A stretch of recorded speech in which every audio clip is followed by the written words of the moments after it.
Welcome to our channel. Let's dive into the straightforward process of logging into your Houzz Pro account. Without any hassle, welcome to our channel.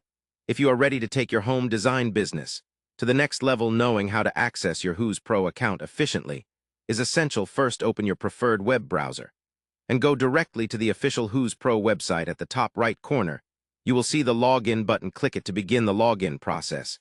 Next, you will be prompted to enter your registered email address or username associated with your Houzz Pro account. Make sure to type it accurately to avoid any errors after entering your email or username. The next step is to input your password. Take care when typing your password to maintain account security. If you have forgotten your password, use the Forgot Password link to reset it through your registered email. Once your credentials are correctly entered, click on the Login button and wait for the page to load successfully. After logging and you will be directed to your Houzz Pro dashboard, where you can manage your project's client communications and business profile. To enhance your experience, remember to keep your browser updated and clear cache periodically for smoother performance. That's all it takes to log into your Houzz Pro account quickly and securely. We hope this step-by-step guide has made the login process clear and easy for you. Don't forget to subscribe to our channel and like this video for more helpful tips and tutorials.